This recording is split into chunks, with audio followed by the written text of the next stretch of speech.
Company का profit अलग होता है और टैक्स का प्रॉफिट अलग, क्यों? इसका जवाब है डेफर्ड टैक्स। आज हम डेफर्ड टैक्स को सिंपल हिंदी में समझेंगे। DTL, DTA, section logic, reasons, entries, effect, सब कुछ। Meaning: deferred tax equals to वो टैक्स जो अभी पे नहीं करते पर फ्यूचर में एडजस्ट होता है। Why it happens? क्योंकि अकाउंटिंग रूल्स, कंपनीज एक्ट और tax rules, income tax act same नहीं होते और इसी वजह से डिफरेंस क्रिएट होता है। Main reason: timing difference. For example, company depreciation अलग, टैक्स डेप्रिसिएशन अलग। Type of deferred tax. Type: deferred tax liability, जब tax profit less than book profit, future में more tax payable. Example: tax depreciation ज्यादा, accounting depreciation कम। Deferred tax asset, जब tax profit greater than book profit, future में tax का benefit मिलेगा। Example: expenses disallowed now, allowed later. अब इसकी accounting entry note कर लो। DTL entry: when liability increases, income tax expense debit to deferred tax liability.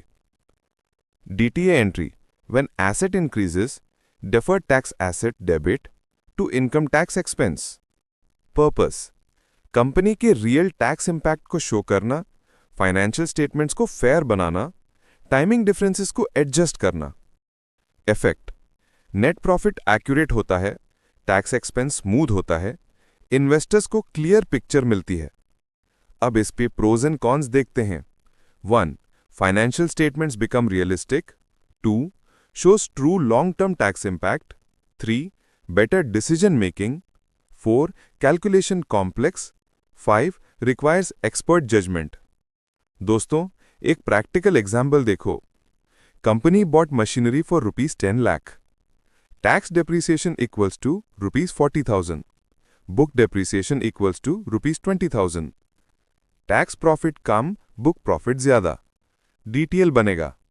अगर profit और tax में डिफरेंस समझना है तो डिफर्ड टैक्स ही सबसे इंपॉर्टेंट की है।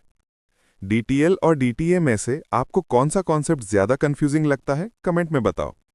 लाइक, शेयर और सब्सक्राइब करें स्मार्ट फिन ग्रिड को, जिससे अकाउंटिंग आपके लिए इजी बन जाए। Next shot: minimum alternate tax explained.